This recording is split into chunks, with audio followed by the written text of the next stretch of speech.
৪৮তম BCS Bangladesh ও আন্তর্জাতিক অংশের প্রশ্ন সমাধান।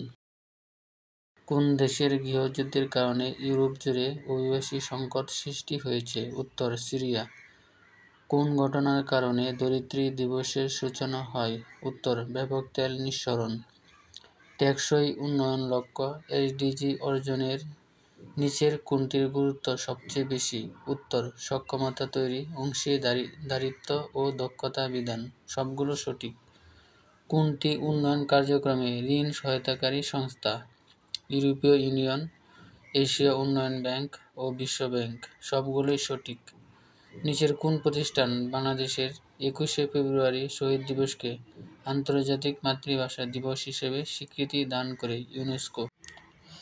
কমনওয়েলথ কোন ধরনের দেশ নিয়ে গঠিত? উত্তর, ইংরেজ শাসন থেকে স্বাধীনতাপ্রাপ্ত দেশসমূহ। বাংলাদেশ কর্ণফুলী নদীর উৎপত্তিস্থল কোথায়? উত্তর, লুসাই পাহাড়। টঙ্ক আন্দোলন কি? উত্তর, কৃষক বিদ্রোহ। বাংলাদেশের প্রাচীনতম জনপদ কোনটি? উত্তর, মহাস্থানগড়। মার্কিন যুক্তরাষ্ট্রের আইনসভার নাম কি? উত্তর, কংগ্রেস। বাংলাদেশের সংসদীয় সরকার ব্যবস্থায় নিয়মতান্ত্রিক প্রধান কে? উত্তর, রাষ্ট্রপতি। বাংলাদেশের সংসদীয় সরকার ব্যবস্থায় নিয়মতান্ত্রিক প্রধান কে? উত্তর, রাষ্ট্রপতি। প্রথম বিশ্বযুদ্ধের সমাপ্তিতে কোন চুক্তি স্বাক্ষরিত হয়? উত্তর, ভার্সাই চুক্তি। জাতিসংঘের কোন সংস্থা বাংলাদেশ ও মিয়ানমারের মধ্যকার রোহিঙ্গা বিষয়ে মধ্যস্থতা করছে? ইউএনএইচসিআর। কোন ইউরোপীয় ভারতে আসার জলপথ আবিষ্কার করেন? উত্তর, ভাস্কো দা গামা। কোন রাষ্ট্রের আইনসভা দ্বিকক্ষ বিশিষ্ট? উত্তর, যুক্তরাষ্ট্র, ভারত, যুক্তরাজ্য। সবগুলো সঠিক। বাংলাদেশ সিভিল সার্ভিস পরীক্ষা কত সালে শুরু হয়? উত্তর, ১৯৭৩ সালে। সাপটা চুক্তি কত সালে সম্পাদিত হয়? উত্তর, ১৯৯৭ সালে। বাংলাদেশের পোশাক সর্বাধিক কোন দেশে রপ্তানি করা হয়? উত্তর, যুক্তরাষ্ট্রে। বর্তমান অন্তর্বর্তীকালীন সরকার কখন গঠিত হয়? উত্তর, ৮ আগস্ট ২০২৪। বাংলাদেশে কখন প্রথম প্রেসিডেন্ট পদ্ধতির সরকার গঠিত হয়? উত্তর, ১৯৭১ সালে। কে প্রথম গ্লোবাল ভিলেজ ধারণাটির উপস্থাপন করেন? উত্তর, মার্শাল ম্যাকলুহান। ইসরায়েল ও ইরানের মধ্যে চলমান সংঘাতের কারণ কোনটি? উত্তর, পারমাণবিক চুক্তি।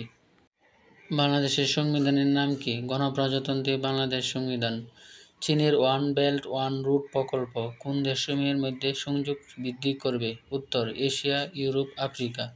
১৯৭১ সালের সর্বপ্রথম কোন পত্রিকায় পাকিস্তানি বাহিনীর গণহত্যার উপর ব্রিটিশ সাংবাদিক সাইমন ডিং এর প্রতিবেদন প্রকাশ করে? উত্তর, ডেইলি টেলিগ্রাফ। বাংলাদেশের মোট দেশজ উৎপাদনের জন্য অর্থনীতিকে মোট কয়টি প্রধান খাতে বিভক্ত করা হয়? উত্তর, ১৯টি। আন্তর্জাতিক ওজোন দিবস কত তারিখে পালিত হয়? উত্তর, ১৬ই সেপ্টেম্বর। মুক্তিযুদ্ধ চলাকালীন সময়ে প্রবাসী গণপ্রজাতন্ত্রী বাংলাদেশ সরকারের অস্থায়ী সচিবালয় কোথায় ছিল? উত্তর, থিয়েটার রোড, কলকাতা। বাংলাদেশের পোশাক সর্বাধিক কোন দেশে রপ্তানি করা হয়? উত্তর, যুক্তরাষ্ট্রে। বর্তমান বিশ্বের কতটি দেশ জাতিসংঘের সদস্য? উত্তর, ১৯৩টি। নিচের কোনটি বাংলাদেশের শিল্প সংক্রান্ত অর্থনৈতিক কর্মকাণ্ড নয়? উত্তর, মাছ চাষ। এশিয়ার দেশসমূহের মধ্যে কোনটি বিশ্বের উন্নত দেশ? জাপান। বিশ্ব স্বাস্থ্য সংস্থা কত সালে বাংলাদেশকে পোলিও মুক্ত ঘোষণা করে? ২০১৪ সালে। জাতিসংঘ কবে আনুষ্ঠানিকভাবে আত্মপ্রকাশ করে? ২৪ অক্টোবর ১৯৪৫।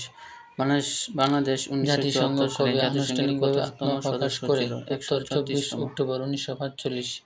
বাংলাদেশ ১৯৭৪ সালে জাতিসংঘের কততম সদস্য ছিল? উত্তর, ১৩৬তম।